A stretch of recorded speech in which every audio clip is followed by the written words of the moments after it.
rumus ala bisa karena biasa itu penting.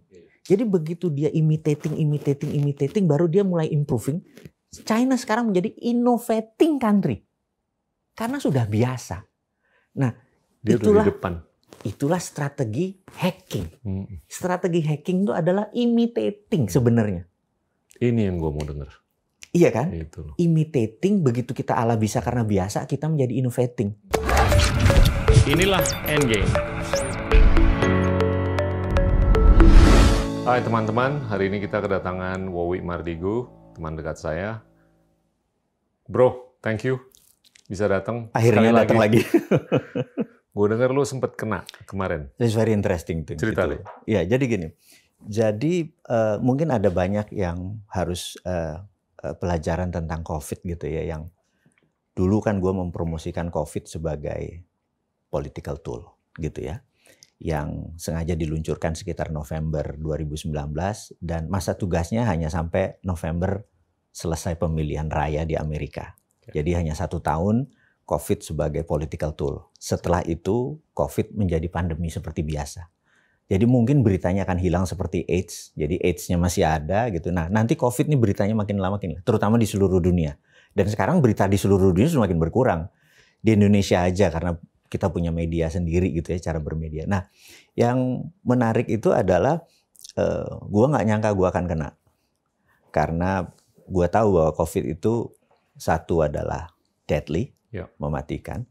Kalau boleh tahu kenanya gimana? Nah, jadi yang suatu hari kan steril nih di rumah nih. Ya. Jadi suatu hari cukup steril tuh karena hampir nggak keluar. Berapa kali kita mau ketemu aja nggak jadi gitu kan? Ya. Hampir 2 bulan di rumah. Nah istri gue ini kan punya hobi yaitu trekking. Jadi dia naik gunung segala macam berdua bertiga nggak banyak kurang dari 5 orang seminggu sekali. Ya. Selain udaranya seger dan lain sebagainya gitu. Nah suatu hari dia pulang seperti biasa, kita pulang seperti biasa. Nah ini pelajaran pertama nih. Kalau ada yang kena COVID, pastikan jangan menunda waktu untuk mengabari orang yang dalam waktu 24 jam berinteraksi dengan kita segera untuk melakukan tes. Karena semakin cepat dia mengetahui, dia cuman mungkin menjadi orang yang tanpa gejala. Full vitamin aja langsung tanpa gejala. Nah temen ini mungkin malu, mungkin segen, dia hari ketiga, hari keempat baru ngabarin kita, gitu. Nah, di sini kita secara fisik memang berbeda. Nah, ada lagi yang tracking sama istri tadi. Wah, kita bilang, wah ini telat nih, gitu. Tapi ada berita buruk lagi. Di hari Kamis, Jumat, Sabtu, Minggu kita ada acara. Kita nih, ya kan? Yeah. Kan? Yeah. Waktu dites pertama di rumah itu belum bereaksi, masih negatif. Iya. Tapi, nah gue udah full. Gue tuh taunya dari si Helmi. Dia nelpon malam-malam. Nah itu. Nah, malam tuh mulai panas dingin gitu ya. Udah timpa vitamin gitu. Kamis, Jumat, Sabtu, Minggu. Hari Minggu pulang. Kita tes. Senin. Keluarkan hasilnya karena kan ini pakai ada plus, dia ada masa pengendapan positif gitu kan. Nah langsung kabarin semua. Jadi 200 orang yang ada sama kita beserta tim 17 ini beserta teman-teman kita semua kita kabarin gitu ya. Tapi yang menariknya adalah tidak ada satupun. Jadi 3 hari dites, 7 hari dites tidak ada satupun. Alhamdulillah dari satu sisi gitu ya. Dan tapi ada yang menarik nih. Kok gue lemes ya gitu. Maksudnya apa nih gitu. Terus yang kedua adalah mati rasa. Jadi makan apa aja tuh gak ada rasanya gitu. Itu simptom yang normal. Iya, terus berarti kan kita bergejala kan. Datang ke IGD, dokternya ngelihat kita lemes gini, Pak boleh nggak saya tes? Kan kita pakai tes yang di tangan tuh kan oximeter kan 94, 95 itu udah titik bahaya. Saya ada curiga Pak, boleh nggak saya ambil tes Bapak yang oksigen ke dalam. Caranya gimana? Kami harus ngambil dari vena yang dari sini, Pak. Agak sakit ya, Pak. Oke. Saya demi sehat dan demi tahu pastinya kan, jarum masuk diurek-urek. Ya Allah, sakitnya. Ngilu itu rasanya, itu speechless saya. Tarik kemudian sejam keluar, Pak, 80%, Pak. Ouch. Oh, jadi nggak nyambung dengan oximeter loh? nggak nyambung karena itu cuma hitung luarnya, ini dalamnya. Oke. Pak, ini yang bisa mati pelan-pelan nih kayak gini nih Pak. Tek, toto hilang ini. Karena kan nggak ada apa-apa gitu ya. Kita biasa-biasa aja gitu. Jadi Bapak perlu oksigen. Nah, udah dikasih speed berapa, dikasih mulai enakan gitu ya. Nah, dokter langsung bilang, plasma ya. Saya bilang, apa tuh plasma?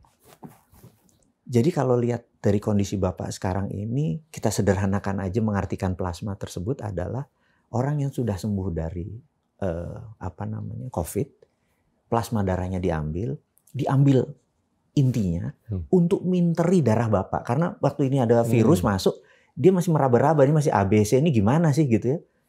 Nah, tapi ini nggak gampang Pak. Ini jodoh-jodohan, karena nggak mungkin bisa cepat dapat. Saya bilang, oke lah, saya terima itu. Ada lagi yang kedua syaratnya.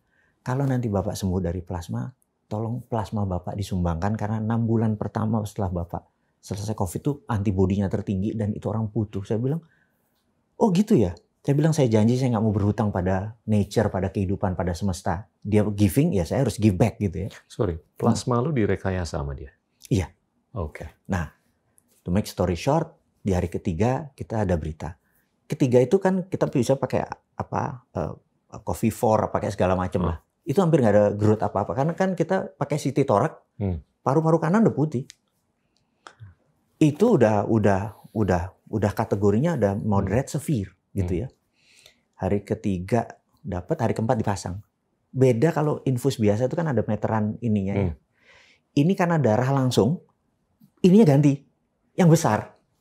Itu azan rasanya. Allahu Akbar dan lain sebagainya. Dan karena hanya 4 jam, jadi harus cepat masuknya gini. Infus, ini kan kita ngingetin. Kalau dicepetin itu kan sakit. Iya, dingin, sakit. Apalagi kalau dihajar. Suster kalau mau iseng tuh digituin aja. Iya, ya itu rasanya saya bilang azan kan. Teriak-teriak Allahu Akbar. Nah, pas lagi dipasang itu, besoknya saya diambil PCR lagi. Itu langsung lompat loh. Sebenarnya kalau di standar kedokteran boleh keluar. Langsung negatif loh. Udah deket, jadi kalau negatif katakanlah 40, udah 39. Wow. Jadi langsung dari 22 tuh langsung bek itu lompat gitu ya. Jadi kalau istilahnya kalau dokter sempat ke 22? 22. Wow, itu rendah tuh. Rendah sekali gitu. Banyak yang harus dibawa ke ventilator loh. Yes. Kalau udah 20-an. Makanya ini begitu 22 langsung 39. Nah, dikasih dua bungkus lagi itu langsung yang lain 14 hari, kita hari ke-7 udah keluar gitu ya. Cepat sekali gitu. Nah, ya sekarang kita udah payback nih ya. Yeah. Jadi lagi bagus-bagusnya. Jadi setiap 2 minggu kita nyumbang plasma. Nah, dokter ini waktu ngasih dia bilang, terima kasih Pak, Bapak sudah berkontribusi. Tapi yang dokter yang pertama itu ngingetinnya gini. Sebenarnya COVID ini kalau di fight pakai plasma, itu cuma satu orang tuh cuma dua bungkus lah kira-kira ya. Yeah. Kalau ada 400.000 orang yang sudah sembuh, ada 500.000 terpapar, 50.000 nyumbangin plasma, selesai COVID di Indonesia. Wow. Masalahnya yang punya bisnis vaksin teriak, Pak. Iya. Rugi bandar nih gue. Ini darah yang diambil dari lu nih banyak nggak sih? Untuk 250 cc lah kira-kira. Nggak banyak. Makanya 2 minggu sekali kita lagi tinggi-tingginya lagi share. Dan itu yang di infuse balik ke badan lu? Ya. Setelah direkayasa? Jadi plasma orang. Oke. Jadi plasma orang yang sudah sembuh dari COVID. Nah sekarang kita mendonasikan plasma kita untuk orang lain. Jadi nomor 1 adalah gue nggak tahu siapa yang ngasih plasmanya ke gue ini. Gue bilang thank you. Gitu. Ya. Nah ternyata orang Indonesia tuh nggak suka giving. Yang sembuh tuh nggak mau ngasih plasmanya. Jadi sekarang RSPAD kekurangan plasma, PMI kekurangan plasma. Wow. Itu yang kita bilang ada apa sama bangsa Indonesia. Padahal kalau kita kompak nih semua orang nyumbang yang udah sembuh dari, terutama yang less than 6 months gitu ya, udah dinyatakan negatif, terus tes lagi dia 2 minggu kemudian nyata negatif, dia nyumbang itu selesai masalahnya. Kenapa yang dipromosikan vaksin? Mungkin kurang informasi kali. Karena setahu gue tuh Indonesia ranking untuk givingnya, infak, zakat. Harusnya. Tapi begitu darah kenapa nggak pada nyumbang? Nah, berarti mungkin kita ambil positifnya. Mungkin promosinya kurang. Iya. Jadi ada satu me talk nih, apalagi me time di rumah sakit, nama kan nggak bisa apa-apa kan, berapa yang masuk tinggal nama, bener nggak? Yeah. Can you imagine hari pertama dari rumah sakit, di dalam itu ngomong apa? Chance kita pulang nama kan gede banget. Yeah. Rontok mentally. Tapi abis itu udahlah, kita ya sudah gitu. Nah, ada salah satu yang gue pikir lagi di rumah sakit tuh, wah ini ada brother Gita di situ, ada brother Sandi, ada Helmi, ada semua. Gue mikir lama. Kita gitu. Sandi juga kena tuh kemarin. Ya, dia sih tanpa gejala mudah-mudahan ya. Jadi ini, nah gue mikir kenapa gue deep sekali gitu, yang lain enggak, gitu kan? Gue mikir mungkin kekuatan 5 juta follower dengan 1 juta viewer ini ada maksud. Iya. Bagus. Karena itu abis selesai itu, thanks to para nakes. Tenaga kesehatan, thanks to plasma, kita promosiin. Wah, surprisingly, itu ngeri sekali responnya, sehingga kita dapat banyak dapat respon, dan beberapa orang jadi keselamatkan. Yang sekarang ini problem adalah golongan darah AB kalau kena, karena langka. Gitu. Jadi ini sekarang masih, dan di RSPAD banyak yang menyumbang kesadarannya tumbuh gitu ya. Tapi tetap aja kita masih butuh banyak. Nah kalau ini ada, vaksin sebenarnya nggak diperlukan. Wow. Gitu ya. Ini tapi pas seminggu setelah itu kan kita dari recovery udah berapa dalam nih, dicek dan sebagainya. Ketemu sama dokter itu, saya tanya, "Dok, ajarin saya tentang plasma ini, saya udah terima kasih dulu, udah nyebar dulu gitu." Dia bilang nanti, saya nggak bisa sebut rumah sakitnya, saya juga nggak bisa sebut dokternya. Rumah sakit ini yang membuktikan 100% yang kasih plasma itu sembuh. Ini akan membuat jurnal medik. Kalau lu nyumbang, plasma lu tuh bisa dipakai untuk berapa orang? Satu orang. Jadi kalau anggaplah nggak dapet vaksin nih, untuk 270 juta, dapetin 270 juta plasma, gimana tuh caranya? Yang kena ini, kalau kayak gue nyumbang bisa 10, yang kena ada 400.000, 10 ya cepet juga. Dan ini kan yang buat gini. Nah, plasma diterangkan lagi nih sama saya bilang, terangin plasma. Jadi kita akan membagi 3 stage. Jadi yang ringan tuh mungkin sekitar 40% sampai 50% yang terpapar. Terus yang medium dan severe itu mungkin sekitar 30%. Kemudian yang akut. Nah, yang plasma ini cocok yang tengah ini. Bukan untuk yang ini, karena yang ini masih akut nggak bisa. Yang akut beda lagi. Hampir tidak bereaksi gitu yang akut. Nah, yang akut ini karena ada penyakit ikutannya dia kan. Nah, itu yang misalnya darah tingginya dia sampai tinggi jantungnya dia. Itu penanganannya beda gitu. Karena ini kan fight untuk COVID-nya kan. Gitu. Nah, jadi di sini kita bisa plasma itu organik. Yang ini anorganik semua. Gitu. Nah, jadi orang prefer plasma saat ini. Karena organik. Menarik. Gitu. Nah, jadi ke depan mungkin ada yang bilang, karena itu si Deddy Corbuzier bilang, lu COVID atau di COVID kan? Supaya lu jadi duta plasma katanya gitu. Gue nggak akan nanya itu. Gak ada hubungannya. Kena aja, saya bilang kayak gitu. Terus, tapi ke depan bahwa ini sebenarnya ada alternatif solusi untuk plasma yang kita harapkan adalah mereka yang sembuh COVID atau yang kena COVID. Trump kena COVID disengaja dikasih tetes sedikit supaya antibodinya keluar. 3 hari udah sehat lagi gitu. Ya. Jadi tunggu dulu sebelum kita switch nih. Yang gue dengar untuk orang yang udah pulih, itu masih tetap ada beberapa symptoms atau gejala. Termasuk anxiety. Ya kan? Setuju. Lu ngalamin nggak? Episode seperti ada pasca itunya berbeda-beda. Pasca berbeda-beda sampai 6 minggu katanya. Nah, gua ini yang kena itu di rasa makanan. Jadi aftertaste-nya pahit. Itu yang nah, anxiety itu terjadi, maksudnya panic attack anxiety itu karena kita tahu bisa pulang nama nih. Can you imagine? Di rumah sakit ini bisa pulang nama gitu. Berbeda dengan yang isolasi, mandiri. Kan gue merasakan, gue sebagai orang yang lama di dunia psikologi. Anxious karena waduh gue nggak bisa show lagi nih. No. Bisa pulang nama kita. Sementara kalau lagi kayak gitu ya, you know, this is human. Yang kita lihat kan rekening akhirat kita. Jangan minus nih gue. Rekening akhirat minus. Gemeter juga. Abis itu langsung ingat dosa, ingat ini gitu kan. Nah, apa enggak? ya anxiety keluar, panas dingin, kaki ini gelisah segala macam, tensi naik.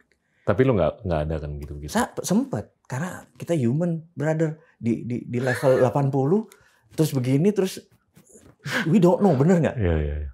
Kan nggak bisa dijenguk, nggak bisa didatengin. Kita kan steril, terus sendirian di dalam ruangan ngomong sama siapa? Ngomong, ya Allah begini, Allah nggak jawab. Ya anakku nggak menjawab tuh. Ada voice. Malaikat nggak ada voice. Bener nggak? Gila. Ya, lu tapi sekarang udah oke kan? Nah, udah nyumbang. Ya, oke. Berarti udah nyumbang itu ya bukan kita bilang antibodi kita bagus, karena dokter tetap bilang vitamin tetap, nyemur tetap gitu loh. Nah, gara-gara makan tadi tasteless, kemudian after taste-nya habis udah sembuh juga after makan agak pahit gitu. Itu yang menyebalkan, berat 2 minggu kurangnya 6 kilo gitu. Jadi baju celana kayak minjem semua. Makin keren. Jadi kelihatan menderitanya gitu kan. Kalau kemarin bisa jaim kita kan ngasih nasihat ke pemerintah buat ini, dia wajar nih. Sekarang lu kelihatan susahnya gitu. Oke. Ya, itu. I'm glad. Nah, jadi yang kita ke depan nih yang kita harap adalah sebagai saudara sebangsa dan setanah air, bagi mereka yang kurang dari 6 bulan, Anda dan piara peak performance tersebut sumbangkan ke PMI dan RSPAD. Karena 50.000 orang melakukan tindakan ini, selesai itu COVID. Karena kan semuanya tidak memerlukan plasma. Yang tadi yang medium to severe. Yang non-akut lah. Iya, non-akut. Ya, yang isolasi mandiri di rumah makan vitamin, itu selesai. Dan itu sekitar 40%. Ini 30% ini yang di rumah sakit. Nah, rumah sakit itu bukan ingin berlama-lama pasien itu. Kalau perlu kan rata-rata 14 hari. Kalau perlu cuma 9 hari, 7 hari keluar supaya mereka masuk. Karena sekarang lagi tinggi-tingginya. Karena susah dapat kamar. Karena kita tahu sendiri pilkada kemarin juga bablas, terus kemudian ada kelompok-kelompok yang juga bablas, terus pejabat KPU yang bablas karena kalau nakes mereka sampai 3 lapis dan ngerti cara itunya kan, cara safety-nya. Nah ini kan sekarang orang dalam pantauan ini banyaknya bukan main dan kemungkinan sekian persennya ya rumah sakit nggak cukup.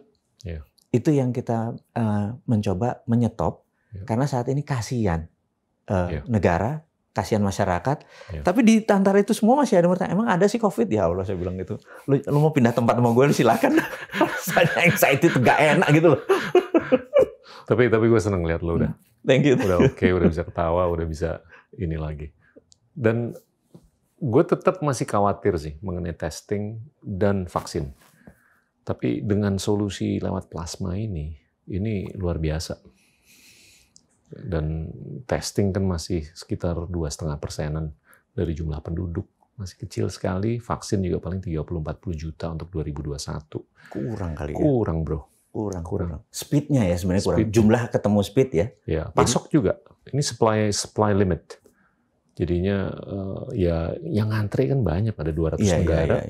Iya. Dan Tiongkok, Amerika aja udah mesen 1,4 miliar vaksin. Untuk ini kita assume vaksin ini 99.9%-nya sukses gitu ya. Jangan cuma 80% rate suksesnya gitu ya. Betul. Gitu. Betul. Emang belum tentu mematikan, tapi tidak berfungsi gitu loh maksudnya. Betul. Benar kan? Betul. Bukan berarti 100 orang dipakai karena fungsinya cuma 80%, 20% enggak. Cuma nggak function aja gitu kan. Betul. Gitu. Betul. Nah, jadi sebenarnya ada solusi sebenarnya yang kita merasa kenapa tidak dipakai oleh pemerintah. Jadi ini dipakai di Belanda, ini dipakai di Finland gitu ya. Jadi untuk gampangnya adalah begini, negara yang pemimpinnya wanita sukses menangani COVID. Jadi mau New Zealand, Finland, Taiwan itu ya. Ternyata mereka bukan fokus pada penyembuhannya, tapi pranya. Jadi vitamin yang dia dorong, itu yang dia sebar. Preventionnya. Dan itu jauh lebih murah. Kenapa? Karena ini kan kita udah bilang bahwa ini adalah political tool. Ini adalah by design. Oke deh, kita geser dikit. Mengenai, lu kan ngomong Trump berapa kali ini. Mengenai politik Amerika lah. Nah, ke depan sebenarnya kenapa apa-apa kita melihat Amerika, karena kita tahu dia masih menggunakan military approach. Jadi kalau dulu zaman penjajahan itu ada VOC, swasta. Tapi di belakangnya militernya Belanda. Jadi di Banda yang menghasilkan nutmeg atau biji pala yang waktu itu lebih mahal dari gold, ada 15 juta penduduk Banda. 15.000 penduduk Banda. Sama Jan Pieter Sungkun 14.000-nya dieksekusi. Dan hebatnya VOC itu dia bisa memberdayakan prajurit dalam legislasinya. Nah, apapun untuk kepentingan komersil, termasuk pemberdayaan tentara. Karena itu VOC, asetnya kalau sekarang adalah Google, ditambah Amazon, ditambah Microsoft, ditambah Tesla gitu kan. Itu kayak VOC. Gila. Gila. Nah, dunia seperti pemimpin seperti Trump ini memungkinkan hal itu terjadi. Karena Amerika negara swasta kan. Nah, dipakailah militernya Amerika untuk menaklukkan sebuah negara dan rusak negara kita kalau gini. Karena kita saat ini punya posisi tawar tapi tidak berani, nggak ada gut gitu, nggak ada biji kalau gue bilang kan, itu kayak ekstrim. Mana nih kita malah bayangin kita punya sumber daya alam, mungkin sedikit lompat sedikit karena jadi kita punya sumber daya alam. Sumber daya alam tuh versi gue nih gue bagi 3. Satu yang komoditi biasa atau yang seperti dolomit, CaCO3, kalsium karbonat, di mana abundant. Itu mungkin ya alat dagang deh. Tapi barang-barang yang berharga seperti gold, tembaga yang bisa jadi gold, ini adalah tambang strategis. Terus ada uranium, thorium, itu harusnya vital. Urusan yang strategis dan vital harusnya alat tawar, bukan alat dagang. Jadi nikel yang ada lateritnya dan sebagainya, ini harusnya alat tawar. Saat ini diperlakukan sebagai alat dagang. Kalau alat dagang, suatu hari cucu gue bilang, Eyang, dulu Indonesia punya nikel ya. Jawabnya gimana? Udah gone tuh? Gitu kan. Karena nggak akan tersisa. Tapi kalau dolomit, CaCO3 digali sampai 100 tahun di Indonesia masih ada terus gitu. Ribuan tahun mungkin masih ada. Tapi kalau benda berharga tadi yang strategik dan vital diperlakukan seperti ini, tapi dia dilindungi undang-undang, itu yang gue sebelnya gitu kan. Nah gue ini kembali lagi, kalau ini konstitusi ini adalah sebuah negara maju atau dewasa, gue tuh mau challenge sebenarnya. Gitu. Tapi sekarang gue challenge di MK, keputusannya mungkin menang gue sebagai challenge. Pemilihannya tetap pemerintah boleh melaksanakan tanpa harus keputusan MK itu nggak sesakti dulu lagi. Diubah juga undang-undang MK-nya. Sakti kali nih kita bingung nih mau langkah. Gue challenge itu sebenarnya mau challenge banyak ya, yang gue challenge bukan untuk mengeledekin pemerintah. Tapi kita punya moral karena kita punya knowledge. Yuk kita duduk, kalau benefit dari alat tawar dengan alat dagang banyakkan prinsip kita, kenapa nggak pakai prinsip kita gitu ya. Gue nggak menentang pemerintah, gue juga nggak menentang pejabat. Gue cuma menentang knowledge-nya dia. Ya, jadi gue menentang tuh kebijakannya. Ini nyambung ke beberapa hal. Yang struktural adalah kalau kita nggak bisa berpikir bahwa itu menjadi alat tawar, ya yang harus diubah adalah kecerdasan kita. Kan? Oke, kan? That's interesting. Ya kan? Terus yang kedua tentunya ya mungkin sistem pengambilan keputusan. Ya kan? Sistem pengambilan keputusan itu kan berkorelasi dengan sistem politik. Gue beberapa kali ngomong bahwasanya multifragmentasi sistem politik di Indonesia itu yang menyebabkan kita tuh nggak terlalu bisa berpikir jangka panjang karena kita lebih terbelenggu oleh siklus 5 tahun. Ya kan? Kita nggak bisa mikir 50 tahun ke depan karena gimana nih supaya kita menang 5 tahun lagi. Ya kan? Nah, kalau di Tiongkok single party, di Singapura satu partai yang dominan kan menguasai ya mayoritas lah dari kuenya. Jadi dia bisa berpikir jangka panjang. Walaupun ada dikotomi antara partai yang dominan dengan partai yang non-dominan, dua-duanya setuju bahwa climate change itu harus diatasi. Kalau di beberapa negara yang lain ada yang percaya climate change, ada yang nggak percaya climate change. Itu kan lebih susah kan. Begitu yang ini berkuasa bubar. Iya kan, ada yang percaya bahwa buminya rata, ada yang percaya buminya bulat. Nah itu semakin sulit tuh. Dan ini terjadi di Indonesia gitu ya? Ya, gue nggak ngomong begitu. Tapi bahwa kalau partai nanti kalau bumi hal rata seperti itu aja belum selesai, gimana ya. lo bisa mikir apa yang relevan 50 tahun ke depan? Jadi harus apa yang kita lakukan ya? Ya kalau menurut gue harus ada konsolidasi dalam pengambilan keputusan supaya streamline dan efisien pengambilan keputusan. Nah kalau udah streamline, kita bisa mikir tuh. 50 tahun ke depan. Dan ya kalau emang kita harus lebih mencerdaskan diri, kita lebih bisa memberdayakan hal-hal tadi untuk atau sebagai alat tawar. Kalau kita mulai dari ini gimana? Gini, ada sebuah anak gua, nomor 3 ini nanya. Karena kan gue termasuk yang mengkritik setelah tahun 98 itu pelajaran pendidikan moral Pancasila, P4, dulu malah ada penataran, itu kan hampir nggak ada. Jadi reformasi ini punya buah yang pahit sekali, yaitu berkurangnya kesadaran anak-anak bernegara. Ya. Jadi rasa patriotisme, nasionalisme itu berkurang jauh sekali gitu. Kita cuma ada tahu liberal, demokrasi gitu ya, tapi kemilitannya itu tidak ada gitu ya. Jadi kalau kita bilang TikTok itu bisa menjadi tool intelijen, maka kita harus hati-hati gitu. Mereka bilang, kenapa TikTok seru kok? Di mana intelijennya gitu ya?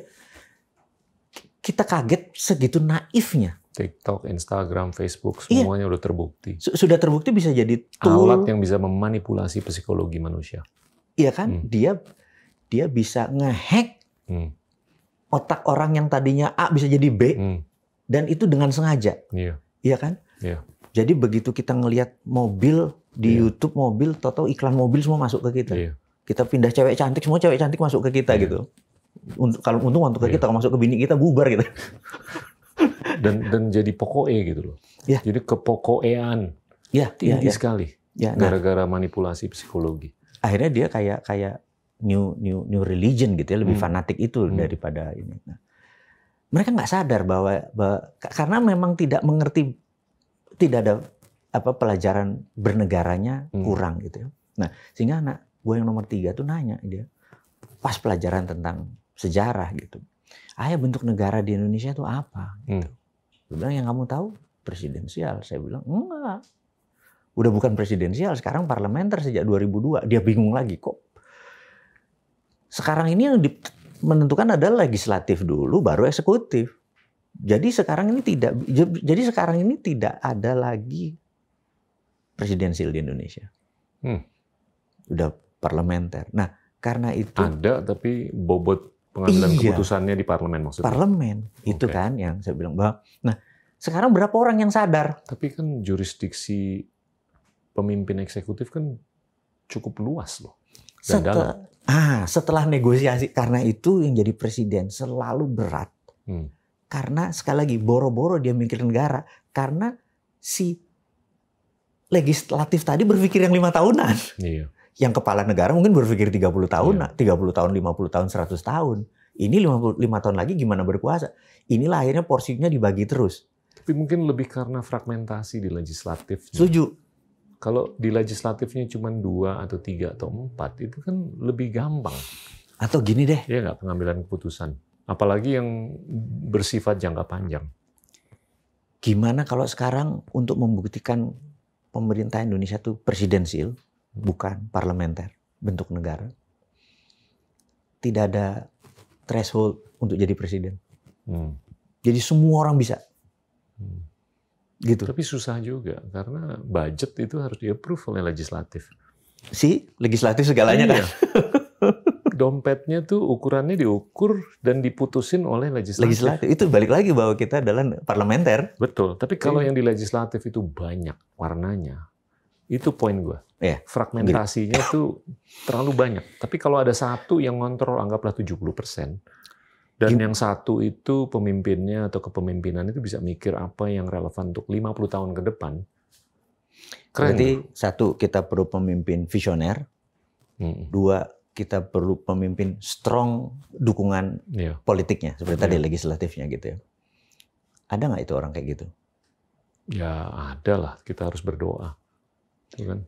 Jadi mudah-mudahan Pak Jokowi 2024, dia lengser ke Prabon, jadi Pandito ngurusin partai satu, tapi partainya dia yang besar banget gitu ya.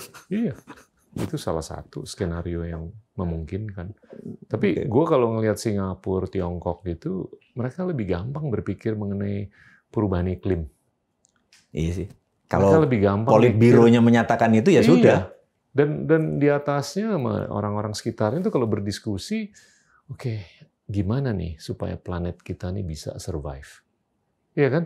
Bukan gimana kita bisa survive di pilkada ke depan. Ini mungkin gue bisa tambahin.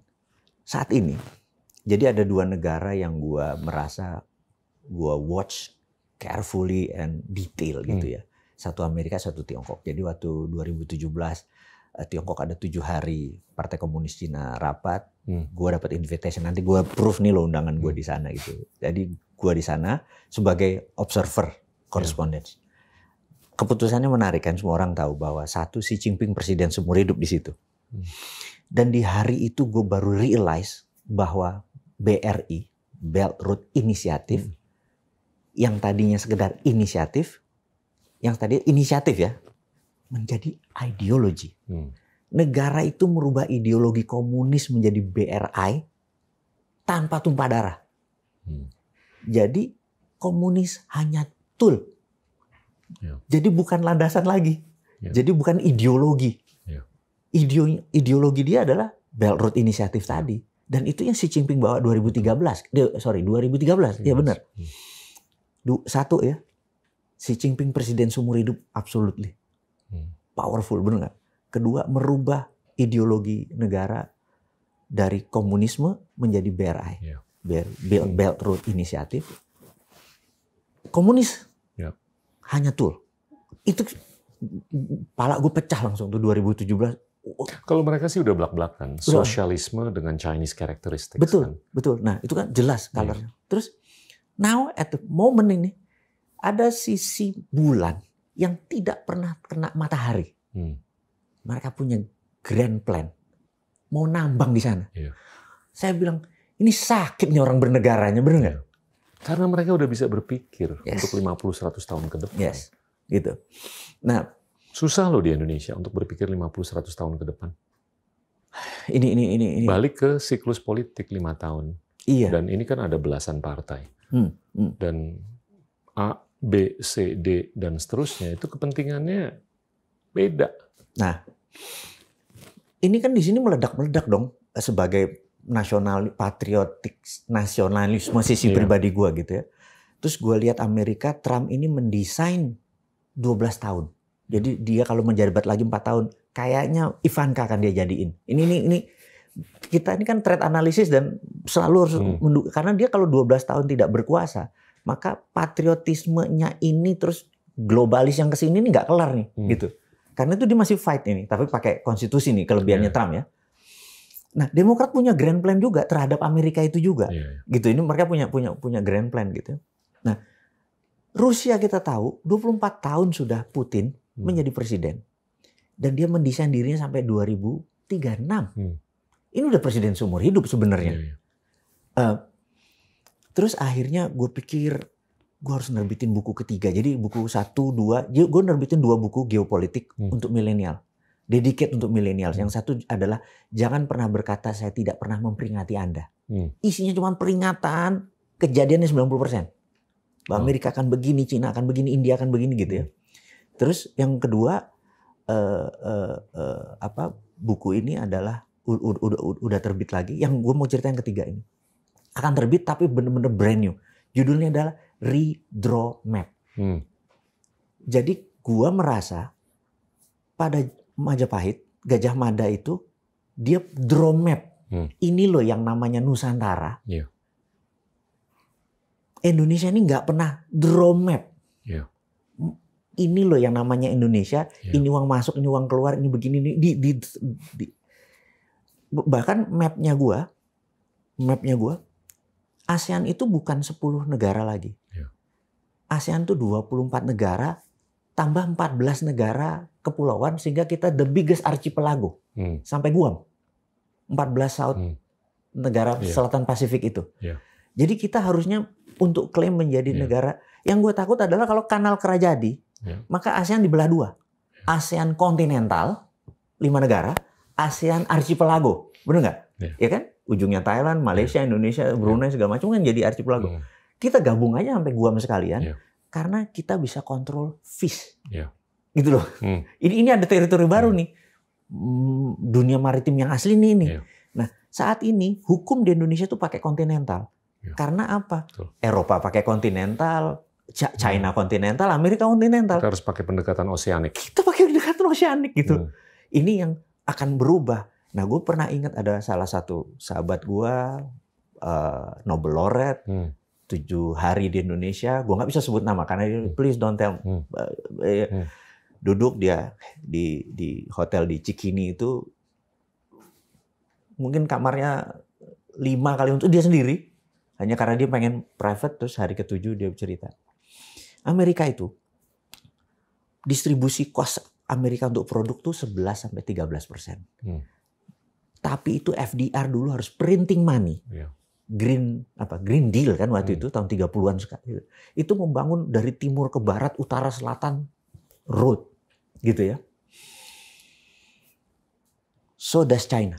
China membangun kan sisi timurnya dia karena tengahnya dia nggak ada apa-apa. Itu membangun infrastruktur semua kan dia bangun cuma sisi timur kan. Nah, ada yang hebat. Di Indonesia tuh cost distributionnya 20-22%. Padahal lo nggak buat tol. Lo harusnya cuma ngasih kapal dong distribusi. Harusnya cost lo di bawah 10% katanya. Lo adalah negara yang paling tidak efisien. Karena nggak ngerti memanfaatkan oceanic dan maritim kekuatan tadi itu gitu ya. Karena kita terlalu kontinental. Kita seperti itu. Jadi gue note itu gitu. Tapi jangan disebar dulu, gue kan buat bukunya. Ini Nobel laureate ini. Bahkan kalau lo ngomong sama ahli militer, itu pemikirannya adalah siapa yang menguasai air, dialah yang menguasai dunia. Nah, itu buku yang baru gue baca, ASEAN Water. Very interesting. Betapa China itu, jadi kan kita gini, kan gue bilang bahwa kalau di 2045, 100 tahun Indonesia, di mana which is masih 25 tahun lagi dari sekarang. Kalau kita set now, bukan 2024 nih, now, maka kita menjadi number 1 country. Bukan number 2, bukan number 3 atau sekedar negara besar doang, a big country, bukan negara mendominan. 25 tahun itu cukup. Karena kita punya alat tawar, punya alat bargain, punya alat penggentar, kita punya thorium, kita punya uranium, kita punya alat penggentar. Gimana caranya kita... Tapi lu menyebut what-nya kan? What then, what now? Yes. How-nya? Ini yang gue mau coba kupas nih. Karena ya mau nggak mau gue harus nyodok lu mengenai gimana kita bisa nge-hack diri kita sendiri. How-nya tuh penting loh, bro. Oke, setuju gue. Siapa yang bisa bercakap satu sama lain supaya kristalisasi value proposition-nya nih jelas. Terus siapa yang harus bercakap dengan komunitas internasional agar value proposition ini laku? Ini barang harus laku kan? Tapi ya what-nya tahun 2000 berapa gue juga udah tahu. What-nya sekarang kita udah tahu lah barang yang kita kuasai apa. Tapi gimana kita bisa mengemas? Ini perlu kecerdasan. How-nya, ini interesting how-nya. Sebenarnya how ini kan kalau kita buka, ini barang dagangan ya. Tapi sekali lagi, mungkin kita satu-satunya orang yang kita challenge, kita ngasih tahu how-nya duluan, sehingga kita harap ada how-how yang lain muncul, benar nggak? Oke, gitu ya. Jadi nomor 1 untuk menjadi negara besar atau apa tadi, superpower country, kita harus ada yang kita dominate. Itu rule number 1. How-nya ya. Ini kan kita bicara how nih. Kayak kita tanya, siapa yang mendominasi militer di dunia ini? Maka who's the winner? Kan the winner takes all, Amerika, gitu. Siapa yang mendominasi trade, perdagangan? Semua orang bilang Tiongkok gitu ya. Gue nggak nyebut China karena Chinese atau Cina itu ras. Jadi gue bukan anti ras. Gue selalu nyebut Tiongkok. Gue selalu nyebut Tiongkok karena ini sebuah negara gitu ya. Nah, kemudian siapa yang mendominasi distribusi pelabuhan, peti kemas? Tiongkok, gitu. Karena itu dia water itu dia udah kuasai ternyata. To my surprise, kaget gue mau di Portugal, kayak mau di Afrika, segala macam semua itu pelabuhan mereka yang handle. Port Kelang Malaysia, bener nggak? Port Kelang ya, Hutchison. Itu kan itu saya bilang wah gila nih gitu. Terus siapa yang mendominasi kosmetik dan beauty? Itu kan Korea Selatan gitu ya. Siapa yang mendominasi otak kita saat ini digantikan dengan artificial ide segala macam? Hollywood gitu. Masih Amerika sebenarnya gitu. Dengan sosmednya segala macam, internetnya gitu ya. Terus Indonesia mau mendominasi dari mana? Itu kan apa yang mau didominasi gitu loh, gitu. Nah, gue ingin membuat bursa tanah jarang. Kita tahu ada bursa hard commodity seperti gold, precious metal udah ada. Tapi tanah jarang ini kan uranium di situ, thorium di situ sebagai bisa ledak nuklir dan lain sebagainya. Bursa tanah jarangnya belum ada dan di Indonesia bisa buat bursa. Jadi gini, kalau kita nggak bisa buat bursa, kita iya, ini masih what-nya nih. Oke. How-nya. How itu kan manusianya kan? Harus ada storyteller, harus ada negotiator, harus ada eksekutor. Iya kan? Bapak bangsa yang ngayomi ngasih ide. Kayak gini kok. Kalau setiap orang berpikir kayak lo, gampang nih. Iya kan? Apalagi tujuannya satu lah. Oke, good. Sekarang tujuannya beda karena ngimpinya beda nih tiap orang. Orang kita tidur di satu kasur mimpinya beda. Iya. Nah, lu kan punya business hack yang sangat populer. Oke. Gimana lu nge-hack bisnis. Dan evolusi manusia ini kan sebetulnya peristiwa hacking. Iya kan? Ada letupan volcano, ada tsunami, terus ada perubahan cuaca. Otak kita tuh kognisinya tuh menyesuaikan kan. Bisa makin pinter atau biasa-biasa aja. Nah itu gimana? Nah gue coba mau nge-push nih ya. Karena kedepannya ini bakal terjadi interseksi antara artificial intelligence itu biological thing dan biological thing. Ya kan? Di mana lu bisa mengrekayasa jadi kecerdasan lu secara atau dengan teknologi atau sel-sel lu tuh bisa direkayasa. Saat ini kita mempromosikan artificial intelligence, artinya itu di luar human. Iya. Agree kan? Betul. Ini sebuah alat di luar human.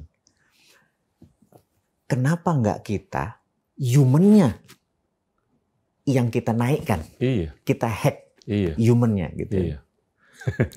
Ini agak challenging, tapi gue pengen tahu aja. Karena gimana kita bisa nyusul Korea Selatan, Tiongkok, Jepang, Israel, Amerika, Jerman. Kalau Jerman tuh udah cukup piawai lah dalam synthetic biology. Gua ingat tentang gimana dia bisa memberdayakan genetics atau genomics supaya genes lo tuh yang pinter aja yang ada, yang nggak pinter diedit, di-delete.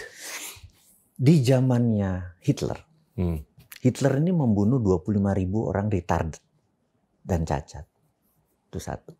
Yang kedua, yang ditaruh di garis depan adalah orang-orang yang tidak pinter, yang matanya tidak biru dan hijau dan tidak pirang. Sehingga yang tersisa sekarang, secara fisik, udah the best semua. Ada yang ngekritik Hitler, bajingan, tetapi ternyata 70 tahun kemudian, ininya udah terbaik. Nah, tapi sekarang keisi lagi sekarang orang-orang Turki. Orang-orang Turki pada masuk ke Jerman. Sama orang Indonesia juga banyak di sana. Nah, sekarang mereka lagi membangun sebuah teknologi bahwa tadi bukan artificial intelligence tapi synthetic biology. Biologi sintesis. Sintesis biologi yang masuk ke sana. Sebenarnya itu masih early adapter. Iya. Masih too early. Tapi gue melihat begini, kayak lagi. Untuk teknologi itu maju satu level, maju satu level. So does human ya. Kita bicara teknologi. Teknologi dulu nanti bawa ke manusia. Ini what I know. Jadi gue mau menceritakan sedikit my family hobi kali ya, hobi ya. Jadi kita dari dulu, dari kecil, mungkin karena mbah kita, kakek kita ini punya kebiasaan sebagai pandai besi. Pembuat keris, segala macam, cangkul, segala macam. Jadi itu running in the family. Jadi kita menyatakan bermain dengan api itu kita biasa. Bermain api. Ini fisik benar-benar main api itu misalnya tahu gelas bakarat yang pakai ditiup. Itu dari dulu kita udah main begitu. Jadi memang itu di rumah tuh api itu biasa. Anak gue yang 9 tahun can play fire gitu ya. Udah tahu ini biru dan lain sebagainya. Nah, kita itu biasa mengolah benda-benda menjadi gimana caranya kita ini dapat ini gitu ya. Yeah. Sehingga kita kenal ada namanya osmium. Osmium itu bendanya seperti besi, tapi lebih berat karena berat jenisnya besar dan dia oily. Osmium itu, OS itunya. Sehingga di Ceko dibuat untuk laras senjata. Karena laras senjata kalau pakai ferro atau pakai steel ditembak berapa kali ya melengkung. Okay.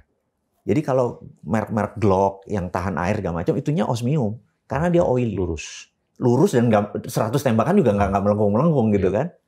Karena itu mahal gitu, benda ini mahal. Jadi kalau Indonesia juara sniper, jagonya tembakan, rule-nya adalah nggak ditembak sering-sering. Jadi habis nembak ini taruh lagi supaya dingin ini. Supaya nggak melengkung gitu ya. Jadi kita pernah terpikir mengenai osmium ini yang kita jadi dia kayak kelereng tapi oily.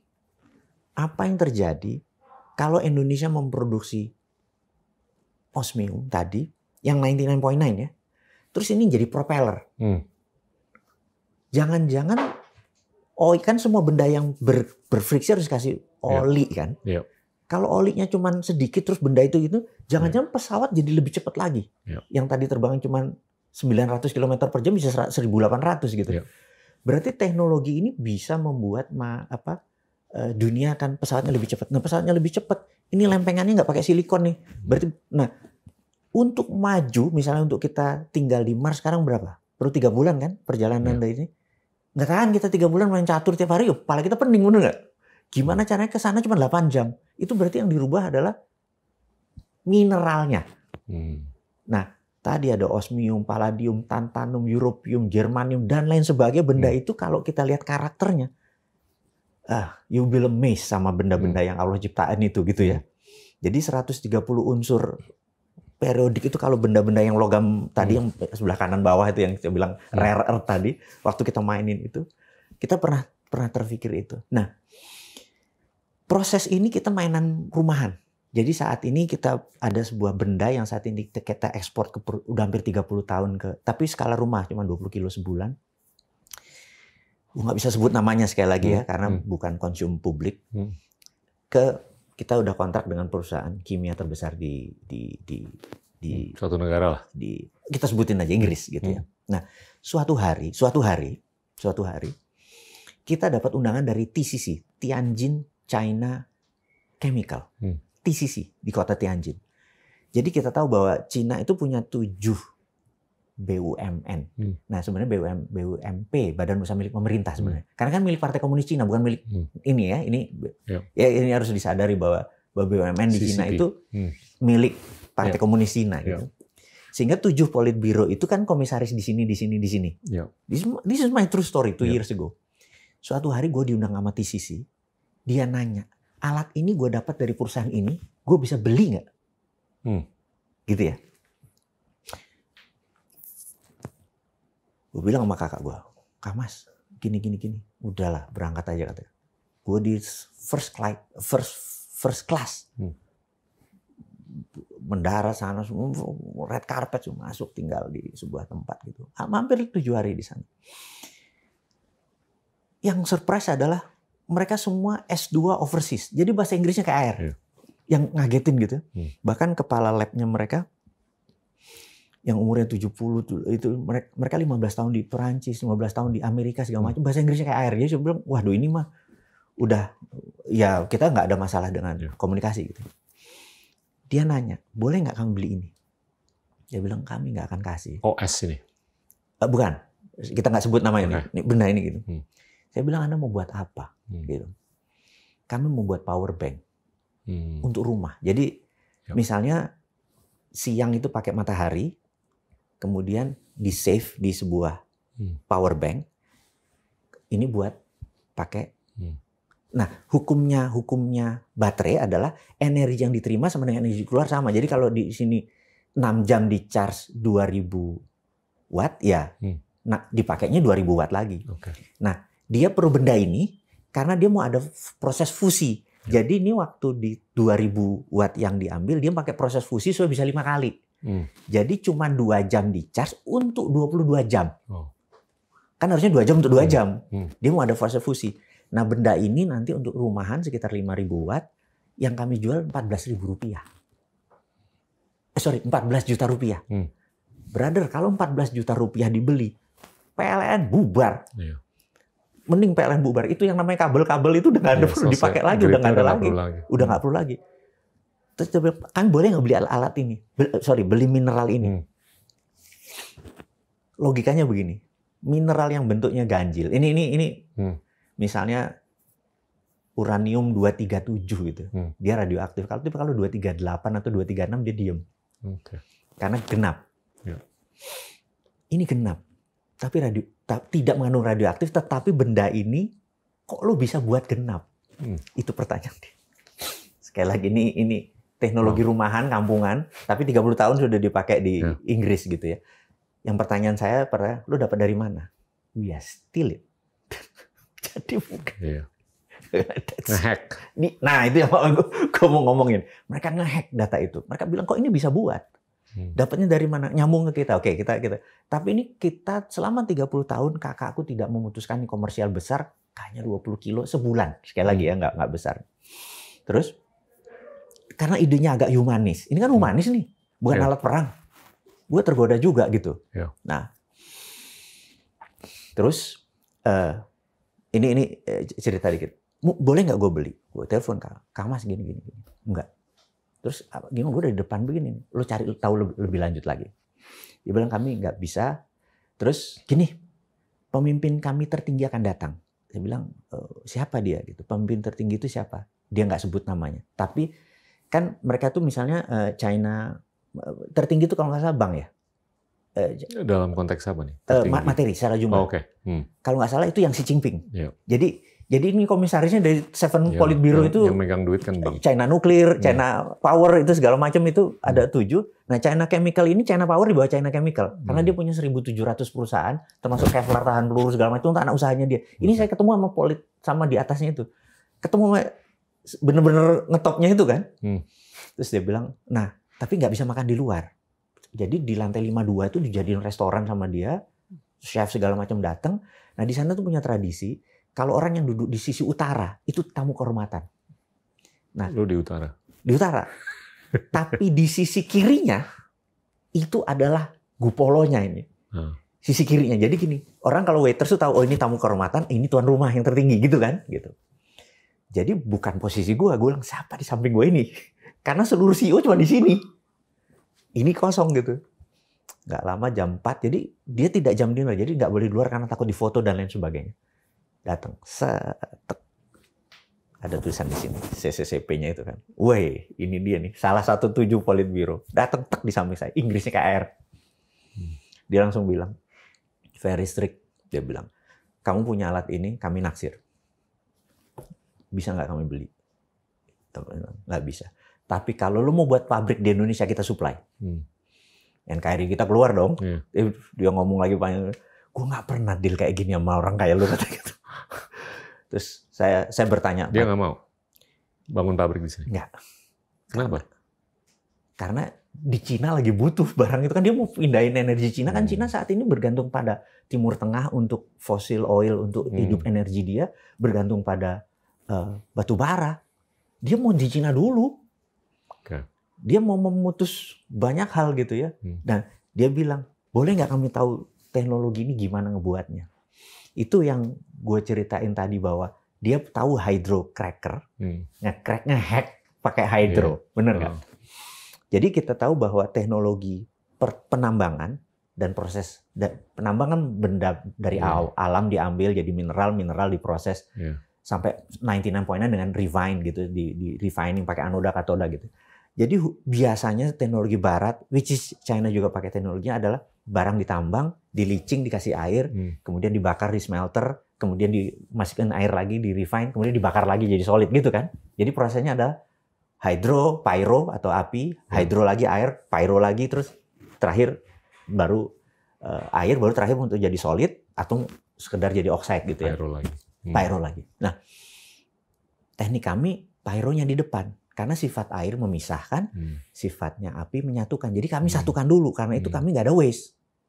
Itu 2 kepala labnya bilang, I've been searching this for 50 years. I just understand now. Wow. Terus dia bilang, tapi gue nggak ngerti juga caranya karena dia perlu waktu yang panjang, bener nggak? Tapi penting dia understand dulu bahwa saat ini kita, dia bilang ini tradisi Indonesia karena itu dari Indonesia dari dulu budaya kami adalah budaya api. Kita bilang gitu.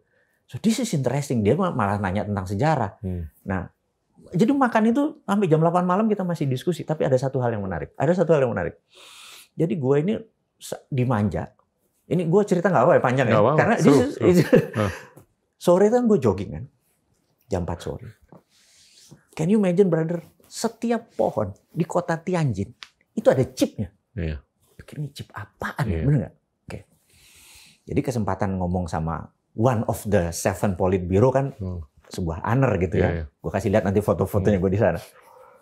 Gue nanya, Sir, I was wondering, kenapa setiap pohon di Tianjin ada chip? Jadi gue lari 5 km kemana-mana, di mana-mana ada chipnya di pohon itu. Dia bilang gini, you know China is printing money, right? Nah, printing money itu nggak bisa untuk satu project. Misalnya kita untuk bangun perusahaan buat mobil gitu, nggak bisa. Dia harus 12 layer. Jadi misalnya dia membangun misalnya buat baju, bahannya polyester, polyesternya dari mana? Bahannya kapas, jadi baju integrasi itu vertikal. Iya, kain, terus mundur ke benang, benangnya dari mana, terus nah ini hulu ke hilir. Nah dari sini dari baju ini nanti kancingnya dari mana? Kancing batok kelapa, kancing plastik, kancing terus sampai nanti distribusinya pakai kendaraan aja 12 lapis katanya. Nah kalau udah 12 lapis itu kadang-kadang mau cuman ngukur suhu dan oksigen di sebuah wilayah itu karena bagian dari 12 dikasih. Karena kalau proyek itu cuma 1, 2 itu nggak akan punya multiplier effect-nya kata dia gitu. Jadi kita tuh karena itu semua orang tuh kayak dikasih duit gitu ya. Nah, tapi diukur juga. Diukur. Nah, gue bilang wah gila pembangunan Indonesia tidak ngehack supaya jadi growth. Jadi gini, kita memang membangun tapi tidak menumbuhkan, tidak grow. Kita memang membangun tapi belum tentu grow. Ini karena growth itu perlu dihack itu loh. Ini yang gue mau cerita tentang growth hack tadi ya. Nah, gue ingat ada sebuah, gue harus sebut nama nih. Suatu hari ibu kita ini adalah penasehat, salah satu penasehat presiden gitu yang 2016-2017 waktu itu kan AP pendapatan negara, BN belanja negara, AP-nya makin turun, belanjanya makin naik gitu kan. Gap ini pakai apa?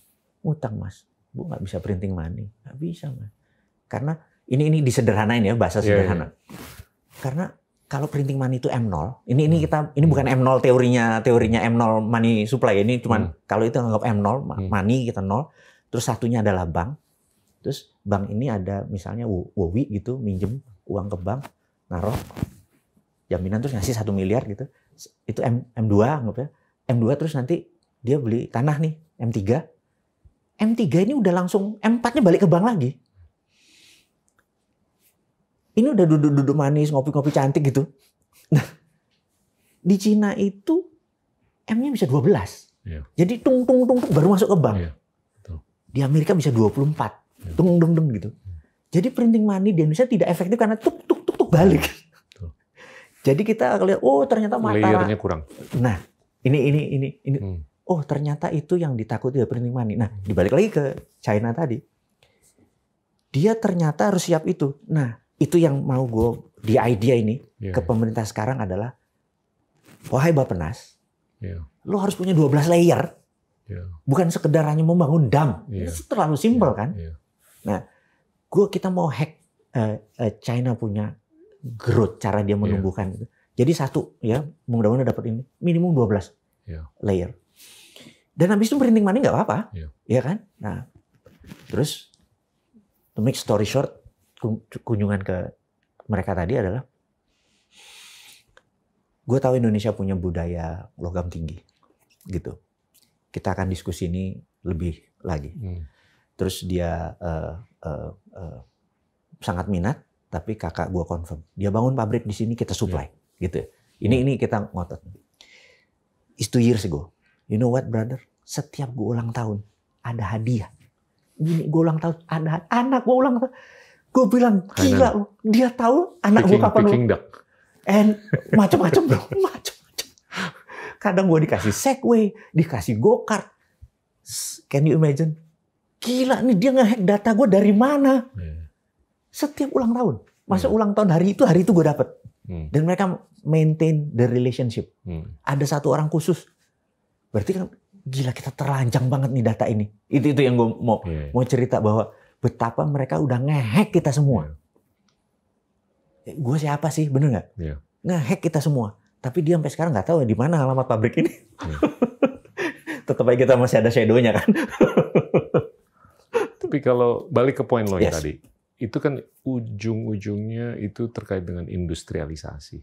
Dan industrialisasi itu adalah vertikalisasi integrasi kan.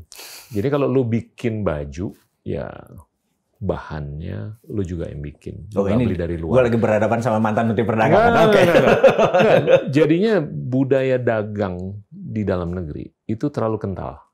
Budaya produksinya kurang. Jadi kalau lu mau menambahkan lapisan dari 4 menjadi 12 atau 24, ya lu harus melakukan vertical integration.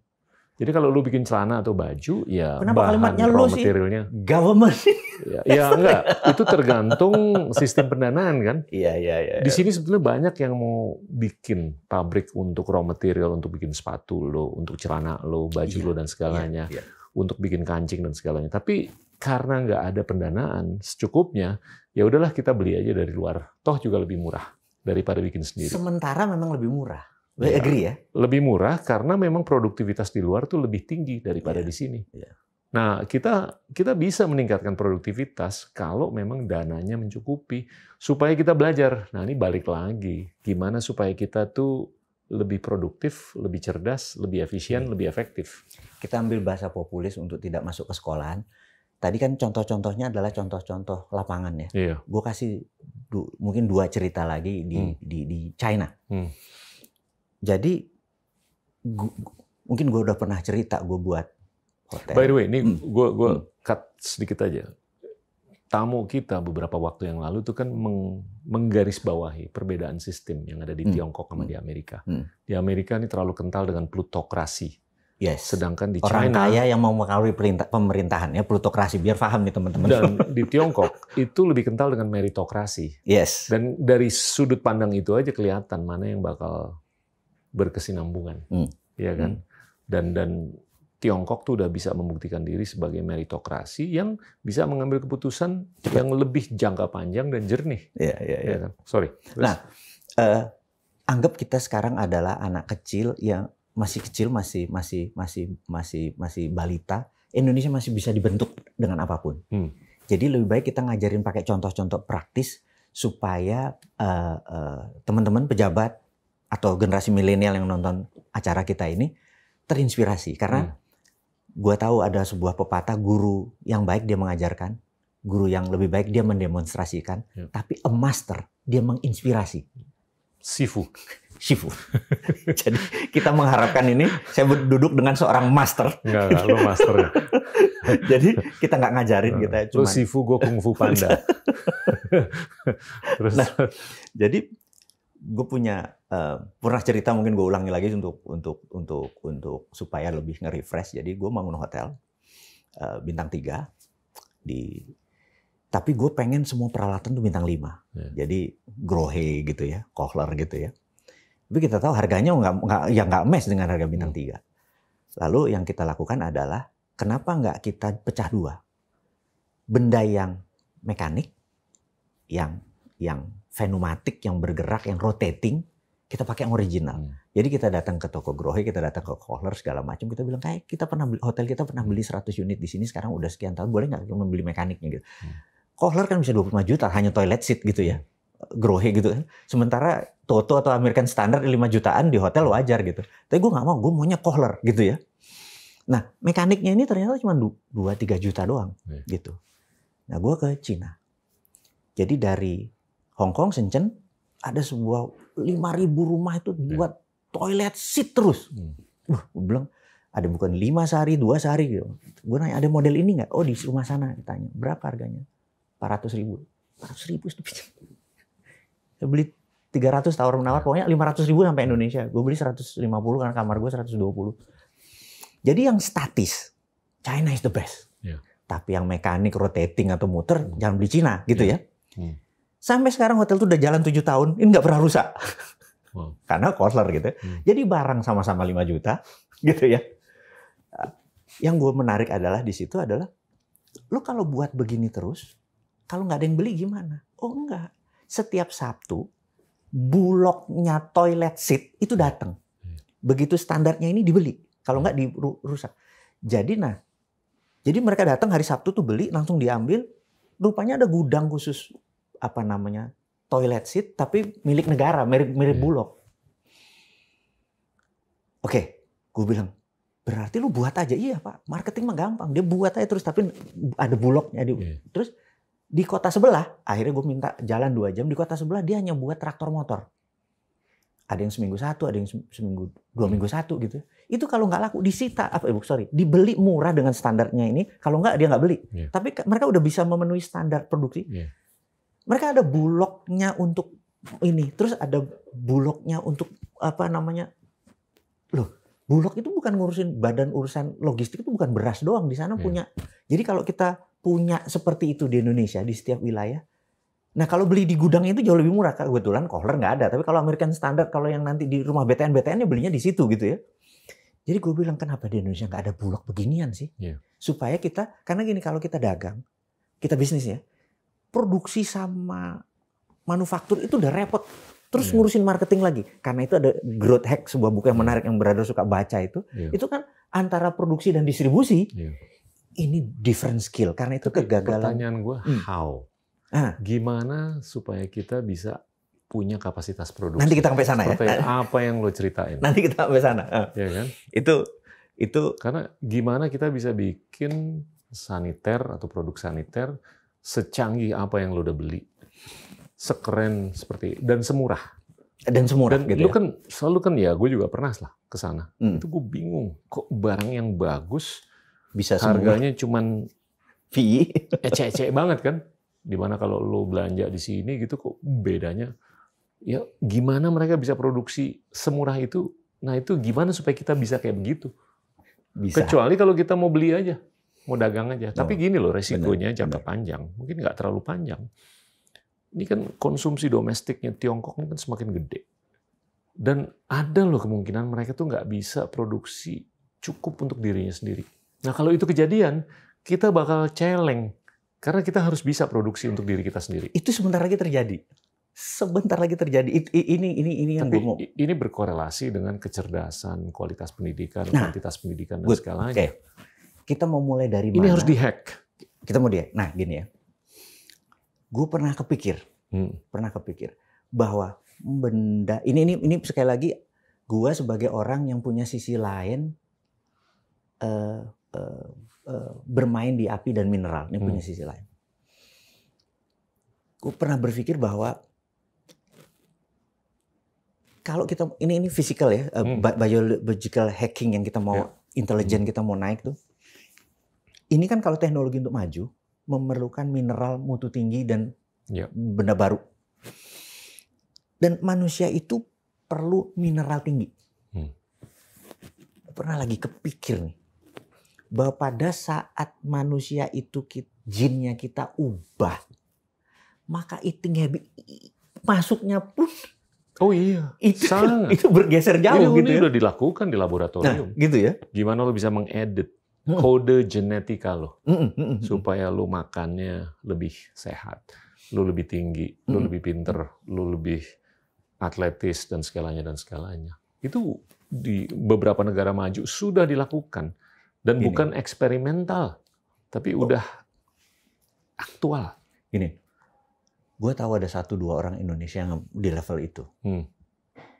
Kalau negara invest di orang ini pendapat gue pribadi. Kita buat apa ya? Kita kan sekarang punya mobil nasional, benar nggak? Nasional itu buat mobil nasional. Kita ada apa lagi proyek nasional sih? Kenapa nggak kita buat daripada kita buat baterai? Ini bukan gue ngeledekin orang-orang tertentu itu lagi ya. Tapi tunggu dulu, ngomong mengenai baterai ya. Lu tahu nggak konsumsi energi dunia per hari itu hanya 1/8.000 dari energi tenaga surya. yang datang ke bumi setiap hari. Oke. 8.000. Jadinya sinar matahari yang datang mendarat di laut, di gunung, di daratan dan segalanya itu 8.000 kali dibandingkan apa yang kita konsumsi per hari. Apa kita jadinya it's a waste. Nah, ini nggak diserap, nggak diberdayakan semaksimal apa yang semestinya kan. Tapi alhamdulillah teknologi sudah sangat jauh lebih signifikan, sangat jauh lebih maju dibandingkan 5-10 tahun yang lalu, sehingga efisiensi produksi energi menggunakan tenaga surya itu sudah terbukti. Nah ini dalam waktu mungkin 5-10 tahun lagi, lu kalau beli solar panel, itu tenaganya udah jauh lebih gede dan jauh lebih murah daripada apa yang lo harus bayar dan apa yang lo dapat hari ini, apalagi dibandingin 5-10 tahun yang lalu. Nah kalau menurut gua, kalau kita lihat elektrifikasi Indonesia, itu kan cuman paling 2-3 ribu kilowatt per hour per kapita. Ya kan? Nah, lu kalau mau jadi bangsa dan negara yang modern itu minimum harus 9 ribuan. Singapura 9 ribuan.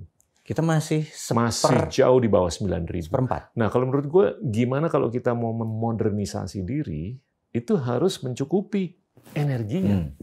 Nah, ini yang paling gampang adalah tenaga surya kan. Apapun lah perdebatannya ya mengenai plus minusnya. Tapi kalau menurut gue tanpa energi kita nggak bisa berbuat banyak. Itu yang gue merasa heran waktu keputusan baterai nasional itu untuk kendaraan. Kenapa nggak? Apa? Kenapa untuk housing? Karena energi itu dibutuhkan untuk apapun yang kita mau lakukan. Ya kan? Mau transportasi, mau aktivitas ekonomi dan segalanya itu perlu energi kan. Tapi kalau energi lo terbatas, ya sulit. Saat ini kita tahu bahwa energi nasional sejak 2004, sejak Pak SBY menjadi presiden, 1 juta barel minyak kita dulu hanya 800 sehingga kita bisa ekspor. Dan kita menjadi negara OPEC, gabungan negara yang mengekspor. Tapi sejak 2005 kita, produksi kita sama kebutuhan kita udah 1:1. Dan kedepannya produksi kita turun, kebutuhannya makin naik. Kalau menurut gue, energi combustible fosil oil terpuruk dalam 10 tahun ke depan. Ini yang gue mau masuk. Gue berani memprediksi bahwasanya, nggak usah sebut nama perusahaan lah, tapi perusahaan-perusahaan emisi karbon yang terbesar di dunia sekarang batubara lah kita sebut, bakal nyungsep dan itu bakal diganti dengan perusahaan-perusahaan yang lebih piawai dalam energi terbarukan. Nah, ini kita bicara how nih. How ini ada dua, how software sama how hardware. Iya. Brother mau ngomong yang mana nih? Apa aja. Kalau hardware kan gimana supaya lu taruh sesuatu di otak lo, elektrifikasi neuron lo lebih keren, tiba-tiba lu ditanya, si itu lahirnya kapan? Lu bisa jawab. 2013 kali 4017 berapa? Lu bisa jawab. Karena lu nggak usah ngelihat handphone lo lagi. Sekarang ini udah instan. Iya kan? Nah, itu intelligence artificial. Nah, sekarang itu bisa dipadu dengan biological intelligence, dengan penyempurnaan. Gimana kode-kode genetik lo itu bisa disempurnakan. Sekarang gimana kalau lu bilang kan Indonesia bisa jadi nomor 1. Oke, dari sisi sumber daya alam kita human keren. resource kita. Exactly. Lu kalau sumber daya alamnya udah keren, tapi sumber daya manusianya nggak sekeren apa yang kita butuh. Ya ini yang harus dipompa kalau menurut gua. Gua ngelihat saat ini yang gua katakan barusan adalah dari hardware-nya. Bahwa kita yang menjadi no question. Kita agree gitu. Kita merasa adalah sistem kita lemah, software kita lemah. Software udah membaik, tapi ini harus dilakukan akselerasi kalau menurut gua. Ini mungkin gua mau nanya dulu. Saat ini pemerintah perannya di mana? Banyak lah. Kalau menurut gue, lo bisa berperan, kita semua bisa berperan untuk menyuarakan bahwa ini penting. Ini penting. Revolusi mental 6 tahun berjalan harusnya memproduksi manusia unggul kan? Udah, tapi gini loh, kalau lo mau melakukan penyempurnaan pemberdayaan artificial intelligence, biological intelligence, itu perlu fulus kan? Bukan ide aja. Ide itu bisa diaktualisasikan kalau ada fulus. Dan fulusnya ini yang harus disediakan.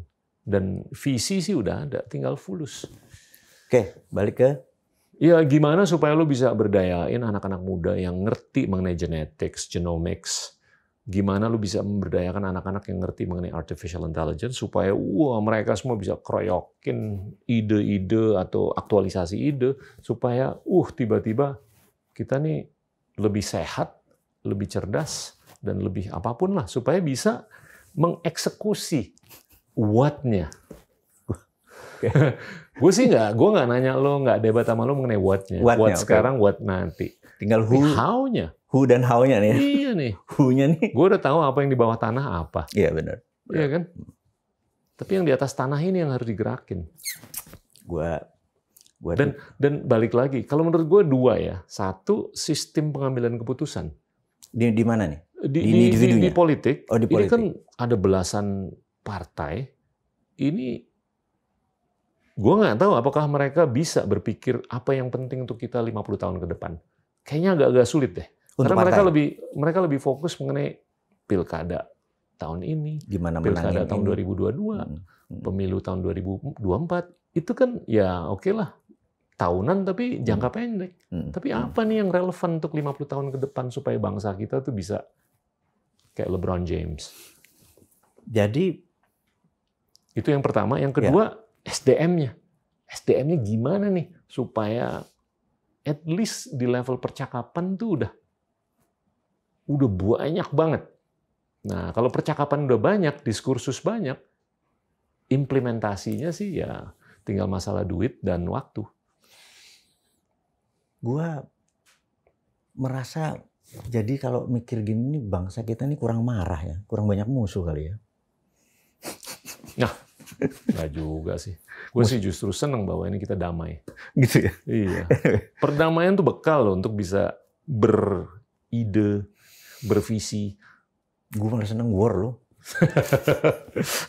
Ya lo emang agak-agak kontrarian kan. Tapi kalau gue non kontrarian gitu loh. Gimana bro jadinya? Kalau menurut gue SDM kita nih. Kalau lo lihat ranking PISA itu kita nomor 71. Ya kan, untuk pemahaman mengenai sains dan bahasa. Ya nomor 1 Tiongkok, nomor 2 Singapura.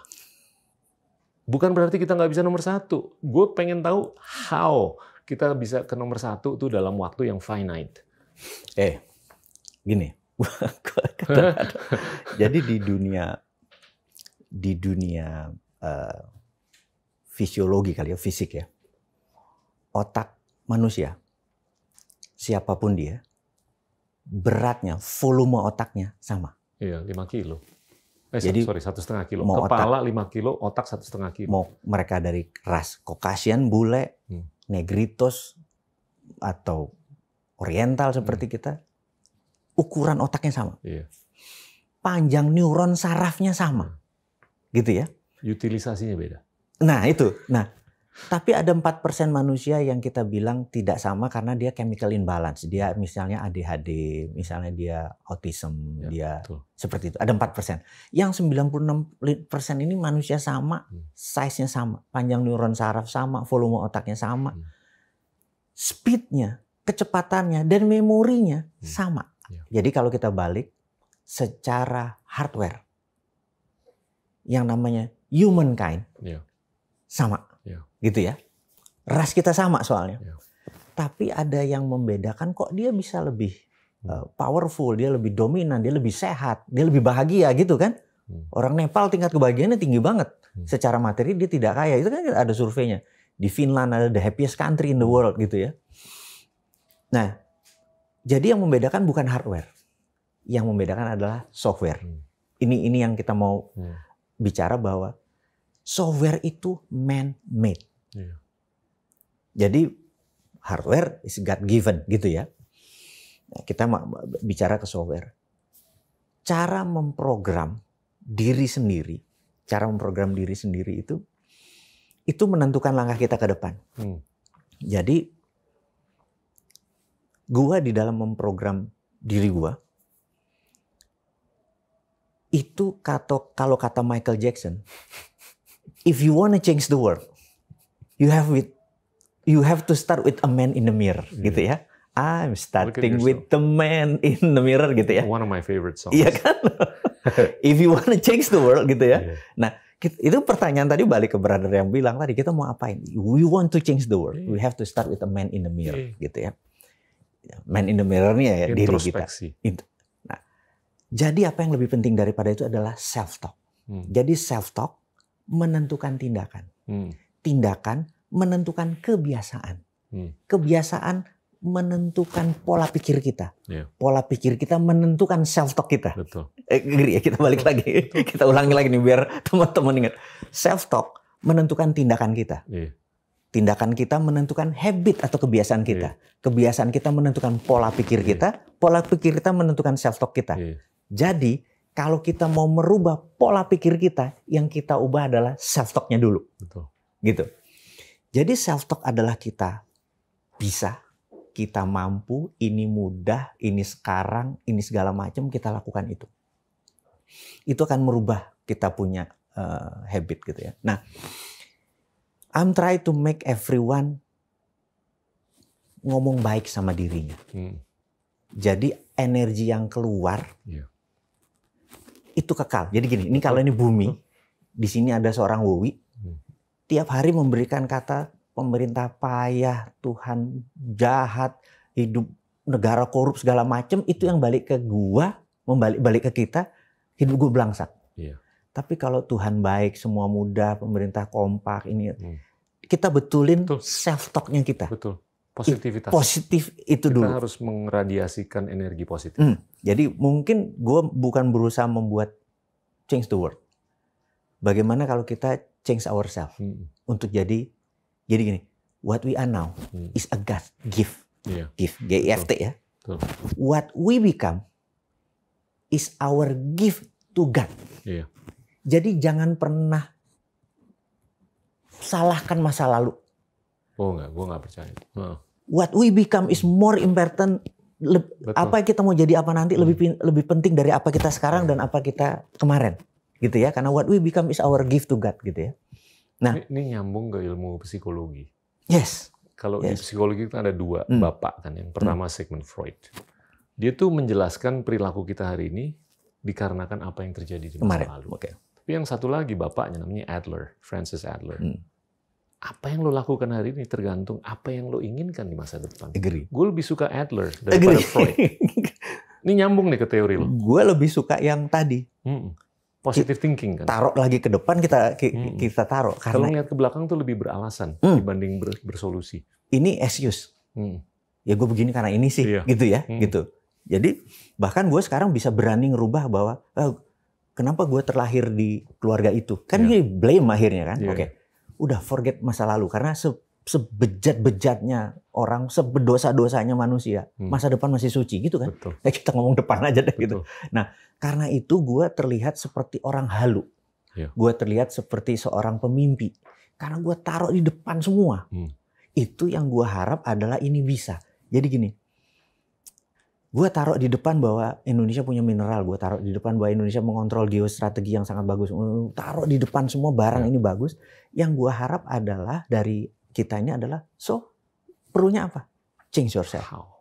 Change yourself gitu ya. Untuk sepadan, untuk memantaskan menerima itu. Jadi mulai sekarang, gimana kalau kita sepakat di media sosial, mungkin perlu dikontrol kayak zaman dulu.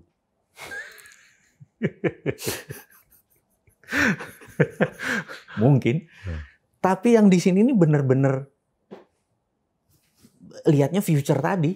Karena saat ini komunikasi massa, komunikasi massanya, pemerintah payahnya setengah mati. Ini gue harus kritik keras.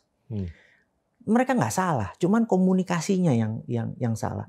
Terus juga oposisi juga salah bentuk komunikasinya gitu. Nah, kurang positivitas. Nah gini, semua orang bisa ngomong, tidak semua orang bisa komunikasi. Perceraian itu bukan karena suami istri tidak ngomong. 78% perceraian karena miscommunication. Nah, miscommunication bukan nggak ngomong, gitu. Terus perusahaan bangkrut atau rugi Bukan karena bisnis modelnya jelek, pasarnya kecil. Iya. Tapi karena miscommunication. Iya. Bosnya ngomong apa sih, bener nggak? Ya kalau bosnya punya kayak gua global, unstructured, anak buahnya structure dan detail. Dia memerlukan contoh. Ini sebenarnya contoh komunikasi ya. Anak gua yang nomor 1 global. Bini gua detail. Waktu dia remaja, bini gua bilang, kamu ini udah cewek, udah remaja kok bangun tidur bersihin dong gitu. Bersihin. Sesimpel itu. Anak gue nggak pernah ngerjain gitu. Bini gue marah. Ini udah dikasih tahu, terus bilang, ayah coba itu si mbak dia ini. Mbak, kamu kan cewek, bangun tidur ini spray di ngerti nggak? Setelah itu dirinci, bini gue global, anak gue detail ya. Okay. Setelah gue rinci, ini kan kamu personal, celana dalam kamu taruh. Kalau yang bersihin nggak usah kan ada bibi gitu kan. Oh, terus dikerjain. Bini gue kan bilang, kamu kan apa namanya? Udah gede kok nggak bersih. Itu kan global. Yeah. Kita anak itu hang. Sekali lagi. Interpretasinya apa nih? Nah, bangsa Indonesia ini true story. Ini true story. Gue pernah survei.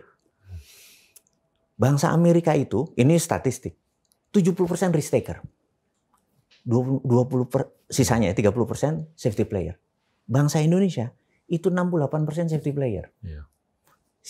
Risk takernya ini. Karena itu di dalam komunikasi massa, bedanya risk taker sama safety player.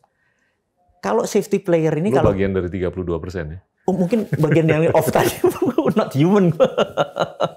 Nah, di dalam komunikasi massa, kalau gue kampanye nih, kalau gue mau dapat mandat nih, karena 68% adalah safety player, maka gue nggak bisa bilang seperti ini. Kita akan bangun dam, kita akan bangun terminal. Itu safety player terancam. Tapi kalau beras pasti ada, rumah sakit pasti ada, kesehatan pasti terjaga, oh gue safe.